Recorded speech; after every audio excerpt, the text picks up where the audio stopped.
Bismillahirrahmanirrahim. Assalamualaikum warahmatullahi wabarakatuh.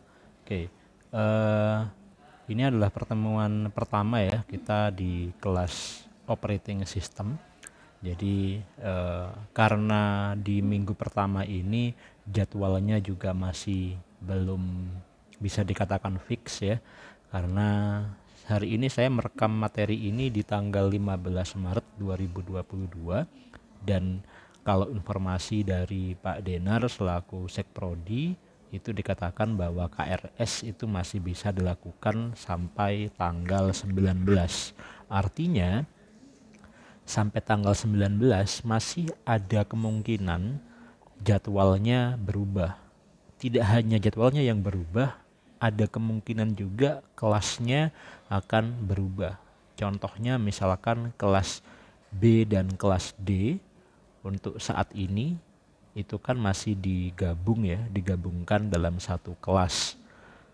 Tapi kalau misalkan nanti ketika semua mahasiswa sudah selesai KRS di tanggal 19, kalau misalkan entah di kelas B atau di kelas D ternyata kuotanya terpenuhi, bukan tidak mungkin kelas B dan kelas D nanti bisa dipecah menjadi dua kelas yang lain atau yang berbeda. Itu masih ada kemungkinan-kemungkinan seperti itu, sehingga untuk minggu pertama ini saya putuskan baik untuk pertemuan satu maupun pertemuan kedua untuk mata kuliah sistem operasi itu saya lakukan dalam bentuk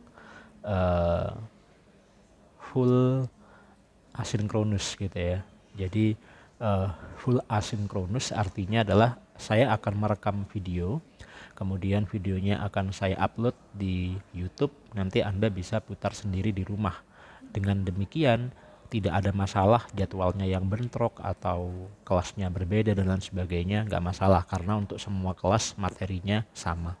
Harapannya minggu depan jadwalnya sudah fix, udah tidak ada lagi yang bentrok sehingga perkuliahan bisa kita lakukan secara sinkronus ataupun juga asinkronus seperti biasanya. Oke. Untuk materi pertama ini masih pengantar mata kuliah ya, masih course introduction. Jadi bagi yang mungkin belum tahu, mata kuliah ini kalau di KRS memang namanya adalah sistem operasi. Ada juga yang menyingkatnya menjadi SO, tapi saya lebih sering nanti akan menggunakan istilah operating system atau ya bahasa Inggrisnya gitu ya. Sebenarnya nggak ada masalah sih, sama-sama aja. Oke. Kemudian mengenai dosen pengampu, jadi untuk kelas ini yang mengampu adalah saya. Bagi yang mungkin baru pertama kali ini mengambil mata kuliah saya ya salam kenal gitu ya. Nama saya adalah Yufis Ashar. Itu adalah identitas saya, ada NIP, NIDN, email, nomor WA saya ya nomor yang sama dengan yang ada di grup WA. Kemudian di bawahnya lagi adalah profil Google Scholar saya. Kalau Anda pengen tahu penelitian-penelitian yang sudah pernah saya tulis, mungkin nanti berguna bagi Anda yang nanti semester 7, semester 8 ingin mengerjakan skripsi, itu bisa cek di alamat yang sudah saya share di layar ya. Kemudian di bawahnya lagi adalah field of interest. Jadi bidang saya atau bidang keahlian saya lebih kepada data science ya, artificial intelligence, data mining, machine learning, computer vision, dan juga information retrieval. Terus hubungannya apa Pak dengan operating system? Ya semua yang Anda baca di situ, AI, data mining, machine learning, itu nggak akan pernah ada kalau tidak ada operating system. Karena semua yang saya sebutkan tadi itu dia berjalannya di atas sebuah sistem komputer. Nah, sistem komputer kalau Anda masih ingat di mata kuliah pengantar teknologi informasi, mungkin di situ dikatakan bahwa sistem komputer itu pada dasarnya disusun dari 3 komponen utama, yaitu ada hardware, ada brainware, dan ada software. Nah, operating system itu pada dasarnya juga termasuk software atau perangkat lunak. Sehingga kalau misalkan ada perangkat komputer tapi dia tidak punya operating system, ya kita tidak akan bisa ngapa-ngapain. Perangkat itu tidak bisa disebut sebagai sistem komputer. Ya hanya merupakan suatu perangkat yang terdiri dari hardware dan brainware saja. Softwarenya nggak ada sama sekali. Kayak gitu ya. Oke. Kemudian, maaf. Nah, ini adalah mekanisme perkuliahan kita. Jadi di situ ada materi dan juga penugasan yang nantinya akan saya share menggunakan LMS ya di alamat lms.umm.ac.id. Anda bisa mengaksesnya. Kemudian secara default nanti pertemuan akan kita lakukan secara sinkronus ya menggunakan Zoom. Tapi kalau misalkan saya berhalangan, maka nanti pertemuan akan dilakukan secara asinkronus, bisa menggunakan YouTube, LMS, grup WA, ataupun juga yang lain. Saya belum tahu di kelas ini apakah ada yang luring ataukah tidak gitu ya.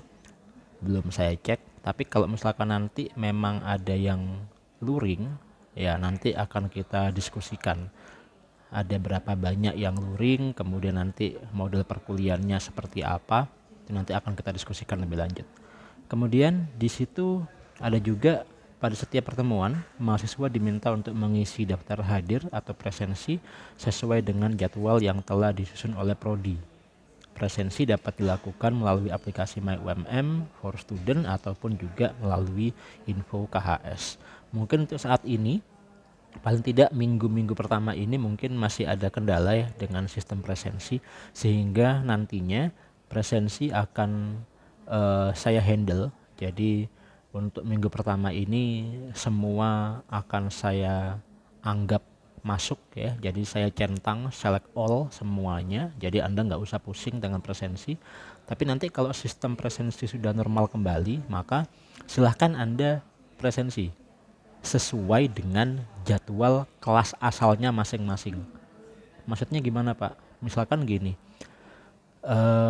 Anda kelas asalnya adalah kelas J misalkan, tapi karena Anda bentrok misalkan untuk pertemuan 2 Anda ikut kelas A misal, silahkan Anda mengikuti pertemuan di kelas A.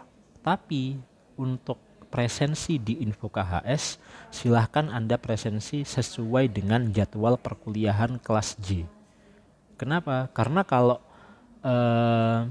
jadwal yang di-set di sistem itu sesuai dengan yang Anda program di KRS. Ya, jadi nama Anda itu hanya akan muncul ketika kelas J itu sedang melaksanakan pertemuan. Kalau misalkan Anda mengikuti pertemuan di kelas A tapi presensinya kelas J, nah ini nanti ketika kelas A pertemuan ya yang muncul hanya nama-nama peserta di kelas A. Karena Anda adalah peserta di kelas J, nama Anda nggak akan muncul. Nah oleh karena itu presensi tetap dilakukan sesuai dengan kelas asalnya dan juga sesuai dengan jadwal perkuliahannya ya. Tapi kalau untuk pertemuannya Anda ikut Zoom dari kelas yang lain, nggak ada masalah selama pertemuannya itu materi yang dibahas sama. Jadi kalau misalkan Anda berhalangan di pertemuan 1 untuk kelas J, Anda bisa ikut pertemuan 1 di kelas A, atau Anda bisa ikut pertemuan 1 di kelas B. Demikian juga kalau Anda berhalangan di pertemuan kedua, silakan Anda ikut di pertemuan 2 di kelas yang lain ya. Karena materinya semua kelas sama. Seperti itu. Kemudian grup WA yang sudah saya buat itu bisa digunakan untuk bertanya ataupun juga berdiskusi terkait hal-hal yang berhubungan dengan perkuliahan. Seperti ketika misalkan materi saya berikan dalam bentuk video seperti ini ya, ketika Anda ingin bertanya silahkan Anda tanyakan di grup WA ya, nanti akan saya jawab seperti itu. Karena kalau saya share video kan Anda nggak bisa bertanya di video itu gitu kan. Ya bertanyanya di mana? Bertanyanya di grup WA. Silakan Anda bertanya di sana. Kemudian ini adalah silabus mata kuliah kita. Jadi kita sekarang ada di pertemuan 1 ya, ada di sini. Dalam 1 minggu kita akan ketemu 2 kali ya. Jadi 1 minggu nanti akan ada 2 kali pertemuan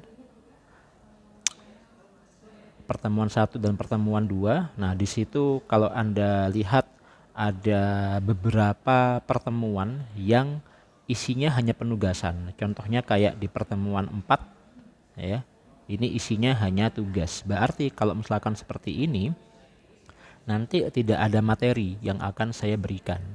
Jadi materinya diganti dengan penugasan. Dan biasanya penugasan itu ada di pertemuan genap. Anda lihat tugas 2 ada di pertemuan 8, kecuali tugas 3 ya. Tugas 3 ini ada di pertemuan ganjil, tapi yang lain kebanyakan di pertemuan genap. Ya, seperti itu. Oke, itu untuk silabus mata kuliahnya. Karena kita seminggu ada 2 kali pertemuan, berarti nanti totalnya ada 32 kali pertemuan. Ya, 32 kali pertemuan itu sudah termasuk UTS dan UAS. Oke, itu untuk silabus mata kuliahnya. Kemudian ini adalah untuk penilaian. Jadi penilaian presentasinya seperti ini. Untuk kehadiran itu ada 10%. Ya, kemudian tugas cukup besar poinnya yaitu 30%. Mengapa cukup besar? Karena ada 9 kali penugasan. Kalau Anda lihat di sini ada tugas 1, tugas 2, tugas 3, tugas 4, tugas 5, 6, 7, 8 dan 9. Ada 9 kali penugasan dan tugas-tugas itu nantinya akan saya share di LMS. Tugasnya seperti apa? Ya nanti ditunggu saja. Ada 30% penugasan, usahakan Anda melengkapi semua penugasan itu. Banyak mahasiswa yang ketika sudah selesai, nilai sudah keluar kemudian bertanya, "Pak, kenapa kok nilai saya D? Atau kenapa kok saya tidak lulus mata kuliah ini, Pak?" Ketika saya suruh cek di penugasannya, dia ternyata ada beberapa tugas yang kelewat. Ya mungkin dia merasa bahwa dia sudah mengikuti semua perkuliahan, presensi lengkap, tapi mungkin dia tidak mengumpulkan tugas-tugas, atau dia mengumpulkan tapi pengumpulannya terlambat, tidak sesuai dengan yang dijadwalkan oleh sistem. Tugas itu biasanya saya kasih waktu 1 minggu. Nah, tipsnya adalah ketika Anda mengumpulkan tugas, jangan di akhir-akhir, jangan mepet-mepet, karena kita tidak tahu bagaimana kondisi koneksi di tempat Anda. Bisa jadi di hari terakhir pengumpulan tugas itu, pas kebetulan koneksi di rumah Anda jelek atau pas mati lampu misalkan, sehingga tugasnya tidak bisa terkirim tepat waktu. Tugasnya akhirnya Anda kumpulkan terlambat. Nah, karena ini by system bisa saja menolak tugas yang Anda kumpulkan itu. Jadi Anda merasa sudah mengumpulkan, tapi ternyata di sistem datanya tidak muncul. Nah, itu perlu untuk dicek ya. Jadi silahkan nanti ketika Anda sudah mengumpulkan tugas, dicek lagi apakah memang benar tugas Anda sudah terkirim atau belum. Kemudian untuk UTS dan UAS ini presentasinya sama ya, sama-sama 15%. Untuk mata kuliah ini tidak ada tugas besar ya. Jadi meskipun 4 SKS tapi tidak ada tugas besarnya. Nah, karena tidak ada tugas besarnya, maka untuk praktikum presentasinya cukup tinggi, yaitu 30%. Ya, maka saran saya adalah jangan sampai Anda tidak ikut praktikum.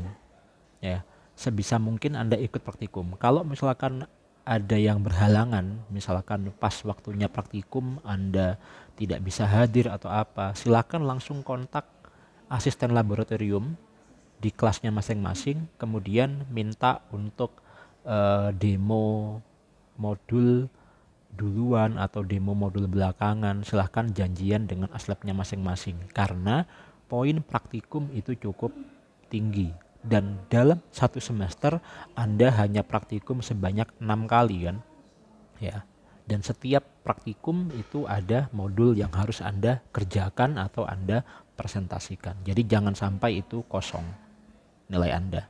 Oke, itu terkait dengan penilaian. Kemudian ini adalah beberapa buku yang saya gunakan untuk penyusunan materi yang akan saya gunakan dalam satu semester ini. Oke, saya kira mungkin itu ya untuk pertemuan pertama ini. Sekali lagi, karena ini masih pertemuan pertama, jadi masih ada kemungkinan perubahan-perubahan jadwal dan lain sebagainya. Nanti silahkan kita manfaatkan grup WA dengan sebaik-baiknya. Kalau misalkan ada kendala, jangan sungkan-sungkan untuk langsung kontak saya, bisa di grup WA ataupun juga dengan Japri. Oke, saya kira mungkin itu dari saya ya. Kurang lebihnya saya mohon maaf. Tetap sehat dan Assalamualaikum warahmatullahi wabarakatuh.